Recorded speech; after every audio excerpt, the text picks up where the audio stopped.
Et salut à toutes et à tous, j'espère que vous allez bien. Je vous retrouve aujourd'hui avec un petit vlog parce que j'avais plusieurs choses à vous partager, notamment une dernière expérience de germination trop mignonne, vous allez voir, donc je voulais absolument vous partager ça, mais aussi mes derniers achats Emmaüs, mes pampas que j'ai collectés aussi lors d'une dernière balade quand il faisait encore beau à Montpellier, et ça c'est plus le cas depuis maintenant une bonne semaine, et ça commence à faire long. Enfin bref, je vous partagerai quand même ça parce que c'est assez sympa. Enfin, moi j'adore les herbes de pampa pour la déco, etc. Donc je vous montre ça. Et aussi j'ai découvert tout récemment une marque naturelle que je ne connaissais pas auparavant. Donc j'ai reçu mon colis, donc je me suis dit que j'allais l'ouvrir avec vous, que ça pourrait être très sympa. Donc on va commencer par ça, puisque je l'ai juste ici, donc ça me tente. C'est la marque Freshly Cosmetics. Alors je sais pas si vous connaissez cette marque là. C'est une marque qui est quand même assez récente, c'est pas une marque française, c'est une voisine européenne, c'est une marque créée en Espagne. Il me semble que j'avais lu en 2016 sur leur site. Ils ont plusieurs boutiques d'ailleurs en Espagne, je sais plus exactement où, certainement Madrid, la capitale, Barcelone, et je crois qu'ils ont une boutique à Londres, mais il me semble pas en France.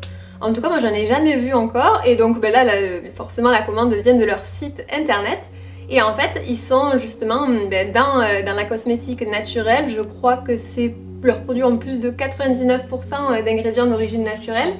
Et donc c'est ça qui forcément m'a convaincue, a envie d'aller voir un peu ce qui se cache derrière leurs produits.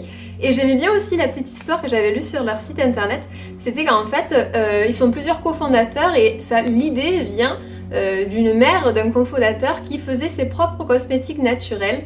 Et je trouve que l'idée est super sympa, enfin voilà, s'inspirer de ce que fait sa maman pour donner envie de créer une entreprise respectueuse de la nature, de notre peau et de tout ça, donc je trouve ça très bien.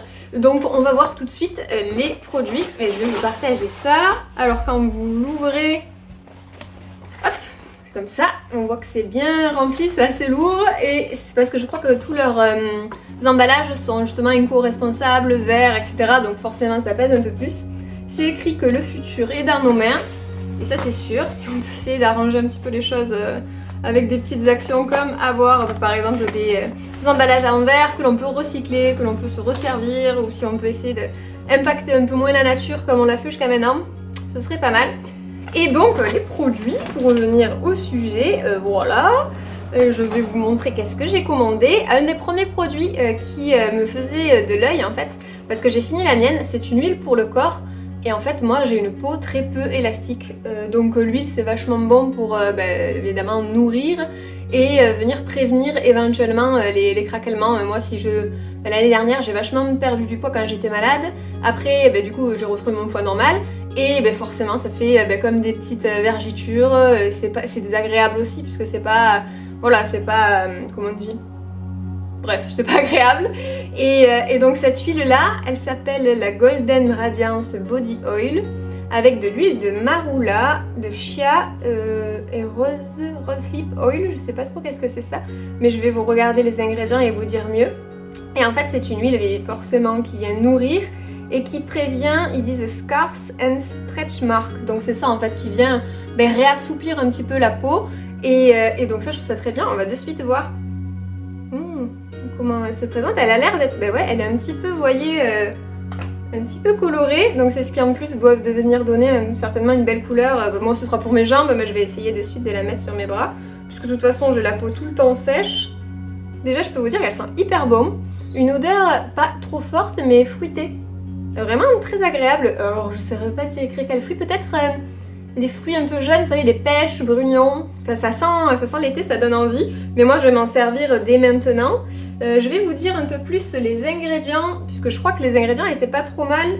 Quand j'avais regardé sur leur site, c'est ce qui m'avait donné envie pour celle-ci. Parce que le premier ingrédient, en fait, c'est de l'huile d'amande. Donc ça, c'est vraiment très bien. L'huile d'amande, c'est une des meilleures huiles, justement, quand on veut venir s'hydrater le corps. Justement, pour les femmes enceintes aussi. Si jamais vous êtes enceinte, vous pouvez utiliser cette huile-là, puisqu'il n'y a pas d'huile essentielle dedans. D'ailleurs, ils disent qu'il faut la remuer avant de s'en servir, ce que j'ai pas fait. Donc l'huile d'amande douce, c'est le premier ingrédient. Après, on a plein d'huiles différentes. L'huile de macadamia, qui est aussi une très bonne huile, qui arrive, je crois, en 3e position. Alors marula, chia, babassu, je ne connais pas du tout. Jojoba, qu'on connaît bien, églantier, noisette bio. J'adore l'huile de noisette. Et c'est ce qui fait aussi que je pense qu'elle a un toucher, vous savez, un fini pas trop gras. Et ça, moi, les huiles qu'on se passe sur le corps et qui restent longtemps, vous savez, mais qui s'absorbent pas vraiment, c'est compliqué pour s'habiller après. Alors que là, les huiles qui ont un peu un toucher sec après, c'est ce que ça fait, hein. On voit que ma peau est nourrie, mais elle n'est pas brillante. Et donc, ça doit être assez facile, justement, de s'habiller direct après pour les gens qui sont un peu pressés, qui n'ont pas le temps de rester 40 minutes dans la salle de bain. Et apparemment, voilà, elle a les vertus pour améliorer l'apparition des vergetures et des cicatrices. Donc, si ça vous intéresse, c'est intéressant. Après, je pense pas qu'on puisse rattraper une fois que la cicatrice est faite. Je doute qu'on puisse bien retrouver sa peau d'avant. Mais si ça peut prévenir les prochaines, ma foi, c'est très bien. Autre produit pour le corps, c'est écrit en anglais. C'est le Hyaluronic Energy Body Serum. Et en fait, ça se présente comme ça. Ça a une texture gélifiée, je crois. Est-ce qu'on peut l'ouvrir? Il dit sérum, bon après on n'a pas besoin de sérum pour forcément pour la peau, mais ce que j'aimais en fait, alors ils sont super bons. Ce que j'aimais sur le site, ce qui m'a attiré, c'est qu'en fait cette texture gélifiée, ça vient apporter au corps, vous savez, pour moi j'ai des problèmes de circulation du sang, et donc j'ai souvent les jambes lourdes en fait, et ça peut aider, je pense. Il faudrait que je me fasse des massages un peu plus souvent pour drainer ma peau, mes jambes, et relancer un petit peu la circulation sanguine. J'ai des problèmes de circulation de sang, et ça je crois que c'est génétique, parce que ma mère a ça aussi, et j'ai sur une de mes jambes comme... alors ça fait pas vous savez, comme une petite veine qui apparaît. Alors j'aimerais vraiment pas avoir ces soucis-là, ça a un nom ça. Je sais plus ce que c'est. Mais en tout cas, je me suis dit que j'allais faire un peu plus souvent des massages énergiques sur mes jambes. Ça peut pas faire de mal de toute manière. Et surtout l'été, j'ai les jambes lourdes en fait. Moi, si je prends l'avion, c'est même pas la peine. J'ai les jambes qui presque augmentent de volume. Enfin, on le sent quoi. Et ma peau retient l'eau, j'ai l'impression. Et ça, c'était un de ces principes. Enfin, quand j'avais lu sur leur site, il avait plein de bons avis. C'est aussi ce qui m'a convaincue. Helps with water retention. Voilà, ça aide quand on fait de la rétention d'eau. Et ça augmente l'élasticité de la peau. Et ça, j'en ai aussi besoin. Donc voilà pour ça. C'est toujours vegan, avec des ingrédients naturels. Le premier ingrédient, là, je vois. Ce qui est chouette, c'est que là, c'est encore en verre, tout comme l'huile. C'est deux trucs en verre. Et vous avez la liste systématiquement des ingrédients qui est notée au dos. Et donc ça, je trouve que c'est très bien. C'est un gage de transparence. Et même si on annonce que tous les produits sont à plus de 99% d'ingrédients d'origine naturelle, c'est toujours bien de les voir et de voir quels sont le top 3 des ingrédients. Moi, je regarde tout le temps les premiers, vous savez, parce que c'est ceux qui sont le plus présents dans votre produit. Le premier, c'est de l'aloe vera. Donc déjà, il arrive avant l'eau. Et c'est chouette, puisque du coup, en plus, ça vous apporte une vraie hydratation et des actifs qui sont intéressants. Après, vous avez plein d'actifs de l'algue, je crois, que je ne connais pas forcément. Donc, j'avais pris la liste détaillée du site qui expliquait qu'est-ce que ça apportait. Alors, l'acide hyaluronique également dedans, apparemment. Donc, ça permet de soulager les jambes lourdes et fatiguées. Et donc, ça, c'est bien parce que mes jambes, elles doivent être fatiguées aussi. Ça agit contre l'apparition des varices. Ah voilà, c'est ça, je crois, ma maman, elle avait eu, vous savez, ça fait comme des veines un peu qui apparaissent, et moi, à un moment, alors c'est rien du tout, mais j'en ai une toute petite comme ça, je sais pas si c'est ça, mais comme j'ai les jambes lourdes, je me dis, de toute façon, ça sera toujours bon, et ça sent hyper bon, une odeur très fraîche, là, que je sens, c'est vraiment très agréable, et ça a pénétré, alors que j'en avais mis une pompe, bon, je vous l'ai mis là pour voir comment c'était en direct, mais bon, évidemment, c'est pour les jambes. Texture gel avec une absorption rapide, redonne éclat et souplesse à la peau. Et là, on a 99,7% d'ingrédients d'origine naturelle. Et voilà. Mais, ma foi, c'est plutôt pas mal. Je pense que je l'appliquerai à mon avis dès qu'il commence à faire chaud. Puisque c'est souvent là, printemps-été, que j'en aurai plus besoin. L'huile, je l'adopte direct. Autant aux jambes que pour les bras, elle était hyper agréable. Et puis j'aime bien ce toucher sec qu'elle a. Ensuite, j'avais pris ça, je vais pas m'en servir de suite et je vais pas pouvoir faire de démo parce que c'est pour les cheveux, c'est un après-shampoing. Il s'appelle... Alors il n'y avait pas trop de choix d'après-shampoing sur leur site. Ils ont une gamme assez complète de produits pour le visage, j'en ai pas acheté. Ils ont des produits de maquillage, des produits soins, donc pour le corps, une gamme assez bien pour le corps. Et pour les cheveux, peut-être que tout n'était pas aussi dispo. Donc il y avait le choix juste si vous aviez des... J'ai pas pris de shampoing, justement c'était pour les cheveux qui régressent, et moi donc c'est pas du tout le cas. Et en après-shampoing, j'ai pris celui à la noix de coco, Il s'appelle Anti-Freeze Air Conditioner. Et là, ça semble être du plastique, alors que non, je pense... Enfin, l'aspect, vous savez, voilà, un peu mat que peut avoir le plastique, mais je crois que c'est de l'aluminium, à mon avis. Je sais pas si c'est noté, mais de toute façon, ça se sent au toucher. Et donc, il y a de la noix de coco, il y a du beurre de karité, et ça vient réparer vos cheveux et prévenir les frisottis. Donc moi, ils bouclent, c'est vrai que quand il pleut, bah oui, ils peuvent frisoter. Alors c'est pas ma problématique majeure, hein, je fais pas de brushing, etc. Mais ma foi, on verra. J'ai quand même envie de le sentir, même si je peux pas l'utiliser. Ah, hyper frais, je m'attendais à une senteur coco. En fait, ça a une senteur plus de citron. Enfin, ouais, des agrumes, mais ça sent très bon aussi. Moi, en ce moment, je suis en train de terminer un que j'aime beaucoup aussi, de chez Desert Essence, notamment à la noix de coco. Et il est vraiment bien, mais bon, j'aime bien aussi en découvrir d'autres, donc je vous dirai ce que j'en pense. Certainement, ma produit favori si il me plaît, ou produit terminé, selon, voilà, pour vous dire l'avis le plus complet. En tout cas, dans les ingrédients, qu'est-ce qu'on voit? Le beurre de karité apparaît dans les premiers, après l'huile de coco. Bon, en premier, évidemment, là, c'est l'eau. Hein. Bon, après, voilà, pour les produits pour les cheveux, c'est des produits qu'on rince très rapidement. Le mieux pour vraiment réparer les cheveux, c'est de laisser poser longtemps des masques, des shampoings aux poudre de plantes, des huiles. Voilà, là, bon, si déjà, moi, ce que j'aime, c'est que des après-shampoings qui démêlent assez facilement et qui laissent les cheveux doux. Donc, je vous dirai ce que j'en pense. Je vais pas m'étaler un peu plus. Ensuite, un produit assez inédit chez moi, qui est un Bronzing Radiance Self Tanning Cream, qui est en fait un autobronzant naturel, et je m'étais dit pourquoi pas tester sur les jambes, parce qu'en fait moi je déteste les autobronzants, vous savez qu'on trouve en pharmacie. J'en avais testé une fois parce qu'en fait dans mon dos j'avais eu une dépigmentation trop fou, j'avais mon dos qui était de couleur assez dorée, et j'avais eu d'un coup comme des ronds blancs au milieu du dos, et donc j'avais acheté un autobronzant, j'avais demandé à mon copain de m'en appliquer. Mais il avait une odeur, pourtant c'était une marque, je sais plus si c'est La Roche-Posay ou une marque, vous savez, bien quoi, de parapharmacie. Et il avait une odeur forte, enfin, c'était insupportable, et du coup c'est la seule fois où j'avais appliqué d'autobronzant. Et là apparemment, il est très naturel et selon les commentaires, il serait d'une odeur très très douce. Pas du tout, vous savez, le côté mauvais que peuvent avoir les autobronzants. Je m'étais dit sur les jambes, pourquoi pas au printemps, avant l'arrivée de l'été. Voilà, mes jambes sont extra blanches, je me suis dit que je pourrais tester pour vous dire aussi, puisqu'on m'avait déjà demandé, c'est vrai que moi j'ai le teint souvent un peu... je bronze assez facilement, on m'avait demandé si je mettais de l'autobronzant, et non. Alors ça, je l'utiliserai pour le corps, hein. Je sais pas si on peut l'utiliser... ils disent face and body. Mais je suis un peu plus frileuse sur le visage, voilà, je préfère à la rigueur mettre un peu de poudre de soleil que de me l'appliquer. Je voulais le tester sur les jambes, donc bien je vous dirai ça. Et enfin, dernier produit, oui je vous ai parlé de tout, qui est un produit pour les sourcils. Il s'appelle le Perfect Volumizing, qui est en fait, vous savez, comme un mini mascara à sourcils, et qui en plus, j'avais lu, avait des vertus avec de l'huile de ricin à l'intérieur, et qui venait du coup renforcer vos sourcils. Moi j'aime beaucoup, je vous montre. Par contre il n'y avait pas trop de choix en teinte.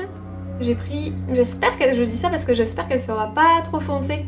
On va pouvoir le tester, faire un crash test en direct. Voilà, j'ai pris la teinte medium, mais c'était soit medium, soit dark je crois. Donc moi medium c'est pas mal, par rapport à dark vaut mieux. Et j'aime beaucoup en fait ces espèces de produits comme ça. J'en avais un de Benefit moi, mais j'ai dû acheter il y a au moins, je sais pas, il y avait vachement longtemps, j'allais dire 3 ans, mais du coup j'ai eu honte de le dire, c'est pas grave. Et que je me sers juste, vous savez la brosse elle a plus du tout de couleur, mais que je me sers pour juste ranger le matin les sourcils qui peuvent être comme ça en tout, dans tous les sens. Et du coup là ce qui m'a plu aussi c'est qu'il y avait de l'huile de ricin qui permet justement de... J'aurais dû essuyer la brosse. L'huile de ricin qui permet, vous savez forcément, de faire pousser les cils et les sourcils. Bon alors là ma brosse était un poil chargée, on voit sur la fin que j'aurais dû l'essuyer, mais bon comme elle est neuve c'est normal. Déjà il brosse très bien, la brosse est pratique, elle est petitoune, j'ai pas besoin de le retremper je pense pour faire l'autre sourcil, et vous voyez ils ont tendance à descendre comme ça, je pense un peu comme tous les sourcils on s'habille, voilà, et j'aime bien juste les peigner, moi je les définis pas trop, j'aime pas trop la mode que c'est là, des sourcils extra noirs, carrés comme ça. Moi j'aime juste un peu les peigner. Et si ça donne une petite couleur pour combler éventuellement les petites zones. Bon, là, il y a une toute petite zone là qui a moins de poils que les autres. Et voilà, bon c'est pas trop mal. J'avais peur de la couleur. Je sais pas trop, là je vois pas trop sur mon petit miroir si c'est choquant. Dites-moi si jamais ça l'est. Mais en tout cas il est pratique. Voilà. Et puis j'avais bien aimé voilà, les ingrédients. Je sais pas s'ils sont notés là-dessus. Je pense pas parce que c'est petit. En tout cas, il y a 99,8% d'ingrédients d'origine naturelle. C'est toujours vegan, etc. Donc très bien. Mon premier avis sur le premier abord comme ça de la commande, c'est que les produits ont l'air vraiment bien. Même ça, c'est en verre. Enfin voilà, les emballages sont vraiment éco-responsables. Tout est bien réfléchi. Tout était bien calé dans mon colis qui était pas trop gros, calé avec des trucs de recyclage. Voilà, rien ne s'est abîmé pendant le transport de l'Espagne jusqu'à Montpellier, donc ça c'est très bien. Et voilà, des odeurs qui sont très agréables. Donc j'ai hâte de tester mieux ça et de vous en dire un peu plus. J'espère que la découverte vous aura plu. Je sais pas si vous connaissiez la marque, n'hésitez pas à me dire. Et si jamais vous les connaissez, quels sont vos produits préférés? Laissez-moi tout ça en commentaire et comme ça je découvrirai ça. Et puis voilà, passons à la suite du vlog. Aujourd'hui, je voulais vous partager mes trouvailles du week-end. En fait, je suis allée me promener, mais pas loin de Montpellier, près du bord de mer. Et en fait, il y a une zone où il y a pas mal d'étangs et où ils poussent en fait ces espèces d'herbes de pampa. Et j'ai toujours trouvé ça trop joli. J'en avais déjà ramassé, je pense, il y a, je sais plus combien de temps de ça. Quelques années de ça, 2-3 ans je pense que j'en ai à la maison et c'est là que j'ai récupéré il y a pas longtemps en fait du coup d'autres aux mêmes endroits, d'autres petites tiges de pampa parce qu'en fait je trouvais ça trop joli et je vous avais partagé mes achats que j'ai fait au vide-grenier dernièrement et j'ai trouvé notamment une belle Dame Jeanne et je m'étais dit j'aimerais bien en mettre dedans. Alors voilà, j'en ai ramassé quelques-uns, tous sont pas les mêmes, il y en a ça fait un peu des plumeaux. D'autres, ça fait des un petit peu plus fines. Après, c'est la même famille. Hein. Donc là, on est la famille des graminées. Vous savez, c'est ces espèces de plantes qui font plein de graines. En fait, tout ce qu'on voit là, ce sont des graines. C'est leur manière de se disperser. Et par contre, du coup, forcément, l'inconvénient à l'intérieur, c'est que souvent, ces graines, ça vole partout. Là, j'essaie de pas trop les bouger, sinon ça en fout partout. Mais bon, c'est quand même très joli. Les premières que j'avais ramassées, j'avais pas voulu les laquer pour garder un petit peu ce côté, vous voyez, ce côté joli, vaporeux qu'elles ont. Enfin, moi, j'aime bien ce côté un petit peu en mouvement, sauf que dès que vous aérez, moi ça va que c'est dans mon couloir. La Dame Jeanne, elle est papa que j'ai, mais sinon, si je mets ça moi dans ma chambre, voilà, j'ai pas envie d'éternuer toutes les nuits, etc. Donc je pense que je vais en laquer quelques-unes et d'autres en mettre peut-être dans mon salon, je vais voir, mais je suis trop contente.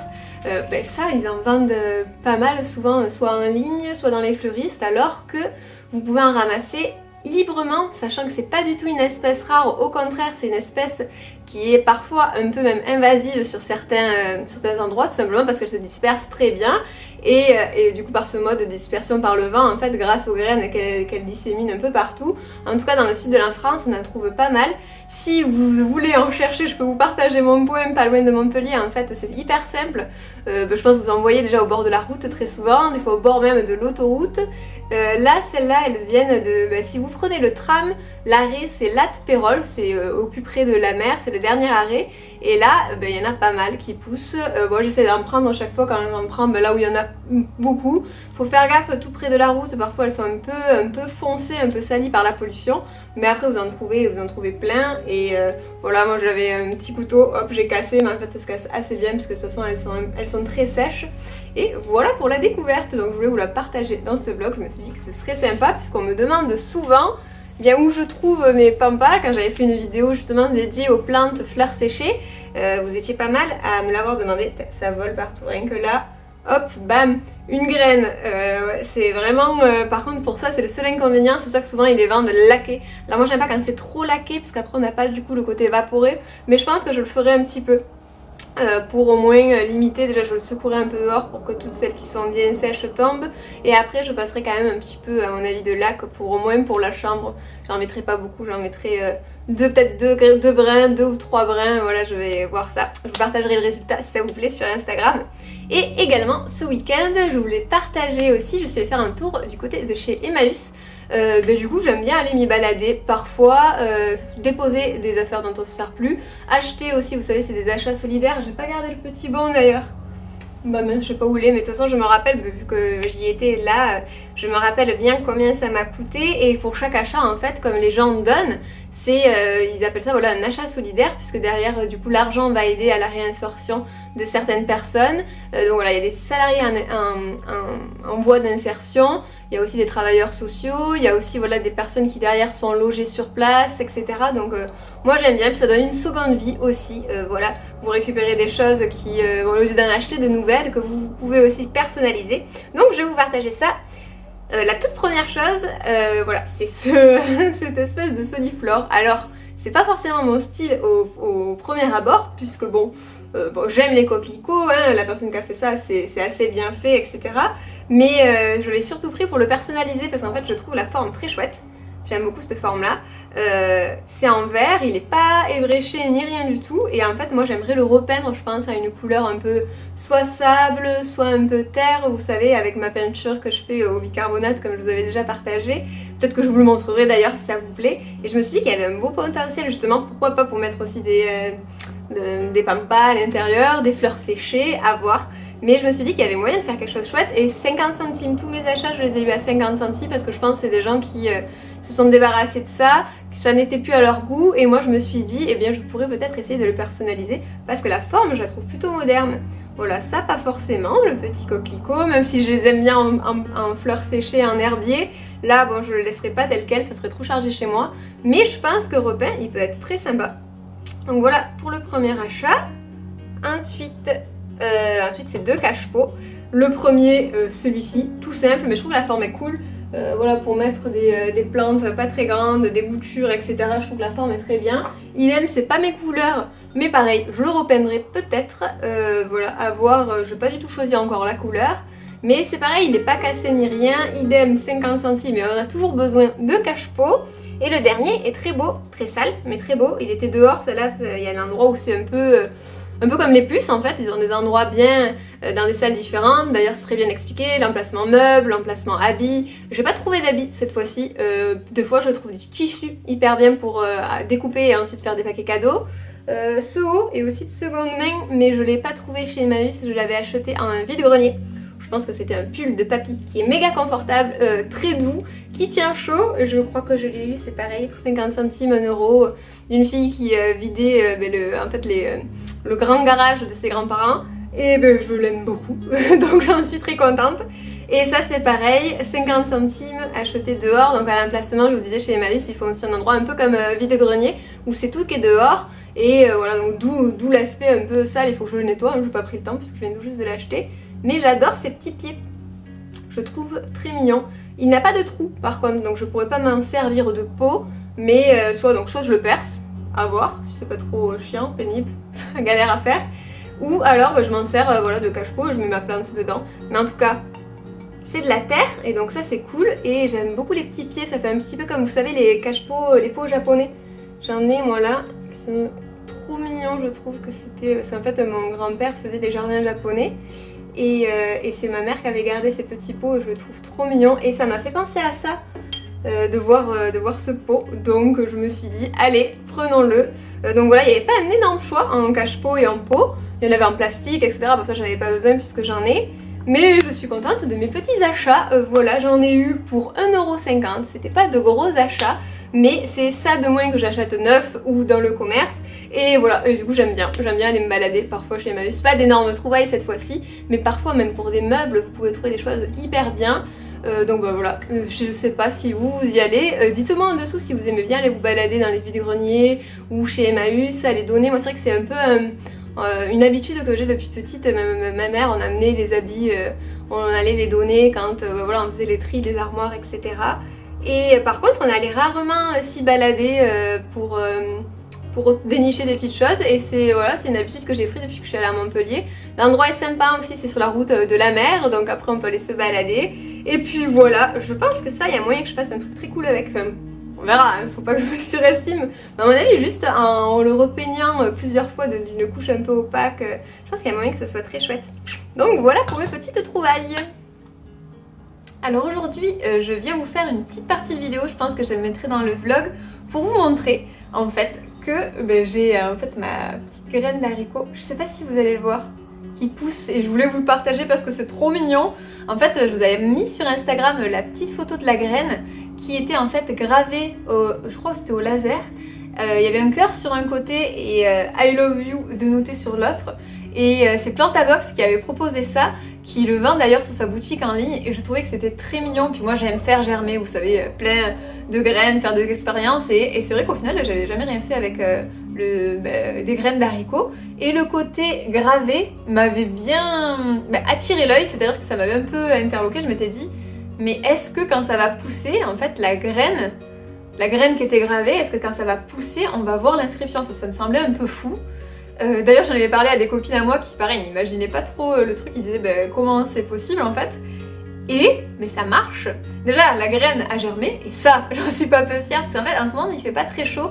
Du coup, j'avais mis au départ mon pot, comme c'était indiqué en fait sur un endroit lumineux, donc j'avais mis sur ma terrasse, un peu à l'abri, à la cale. Je maintenais le terreau humide comme c'est conseillé pour faire germer toutes ces n'importe quelle plante en fait. Soit je la mets moi dans une espèce, vous savez, de tupperware que je garde humide, soit je le mets bien au soleil dans un terreau qu'on garde humide sans pour autant le garder trempé non-stop, sinon après ça pourrit, voilà, un entre-deux. Et en fait dehors je voyais que ça mettait vachement de temps à lever, c'est-à-dire que le terreau ne bougeait pas, il n'y avait même pas de petites bosses ou de signes. En fait je l'ai rentré et je l'ai mis à proximité de ma baie vitrée, toujours au soleil, c'est un endroit bien lumineux, et ça a commencé à pousser, il y a quoi, 3 jours de ça, et ça y est, on commence à le voir. Alors je vais essayer d'enlever un petit peu la terre pour que vous voyez bien, peut-être je vous mettrai une photo pour que vous voyez mieux. Et en fait on voit le côté cœur d'un côté et l'autre côté l'inscription I love you, et je trouve ça trop mignon. Par exemple, pour un cadeau, si vous voulez l'offrir soit à votre copain, votre copine, ou votre maman pour la fête des mères, je trouve ça tellement mignon. Moi c'est quelque chose que je vais garder, hein. En plus je l'ai fait dans un pot que je me suis personnalisé, mais je vous montrerai mieux dans une vidéo je pense. Et je trouve que c'est tellement mignon. Alors j'en avais planté 2, parce que du coup j'avais dans l'idée que, je sais pas, de faire rejoindre, c'est que ce serait voilà, des graines amoureuses on va dire, et de faire rejoindre les 2 pousses. L'autre est encore en stade, j'ai un peu gratté pour voir ce que ça a donné parce que ça a un peu gonflé. Mais est-ce qu'il a pourri? Je sais pas. Ou alors il est à la bourre, il est un peu feignant. Je vous montrerai dans une autre vidéo ou dans un autre vlog ou je sais pas la suite de ça s'il pousse ce que ça donne. Mais je trouve ça trop chou, franchement c'est trop mignon. Et j'avais jamais vu ça avant, je trouve que c'est assez original, donc j'allais vous le partager. Et j'ai toujours un petit code sur Plantabox d'ailleurs. Vous savez, c'est une boutique en ligne qui fait aussi des box de plantes. Chaque mois vous avez une plante originale, même il y a des plantes rares d'ailleurs qu'on trouve pas partout. Et je crois que le code de parrainage c'est je parle trop 10 qui vous donne 10%. Si c'est pas ça, je vous l'écrirai de toute manière comme d'hab en dessous, vous retrouverez toutes les infos. Et donc voilà, en plus ça fait une idée de cadeau pas très cher et je trouve trop mignonne. C'est toujours chouette de faire pousser des choses. Et ça c'est trop original quoi. Donc voilà, donc j'étais toute contente, donc je me suis dit que j'allais vous le partager rapidement dans cette petite vidéo. J'espère que ça vous plaira. Et je vais pouvoir vous montrer quelques jours plus tard encore l'évolution de ce petit haricot qui est trop mignon là. Je pense que vous verrez bien parce qu'il a bien grandi et il commence, vous voyez, à sortir ses premières feuilles. C'est vraiment mignon quand même. J'adore ça. Et vous voyez, il est bien grand, donc vous voyez bien, je pense, le derrière aussi maintenant. Et voilà, l'haricot pousse. Alors il faudra que je vois après si je le replante en pleine terre, certainement. Mais en attendant, je trouve ça trop chouette de suivre son évolution. C'est vraiment mignon, c'est vraiment une chouette idée. Donc voilà pour ce petit haricot qui continue de pousser. L'autre par contre, toujours rien. Donc à mon avis, la deuxième graine c'est mort. Enfin voilà. Je sais pas qu'est-ce qu'elle a eu, je sais pas. En tout cas celui-là était plus vigoureux, plus fort et on voit qu'il se porte très bien. Donc voilà pour cette expérience de germination de graines d'haricot. C'est la première fois que je faisais ça. J'espère que la découverte vous a plu, que vous avez passé un bon moment avec ce petit vlog. Je dis petit, mais en soi, il va faire quand même pas mal de minutes, je sais pas. Je pense qu'on sera en total peut-être au moins d'une vingtaine, voire une bonne vingtaine de minutes. En tout cas, voilà, j'espère que vous passerez une bonne journée et je vous dis à bientôt.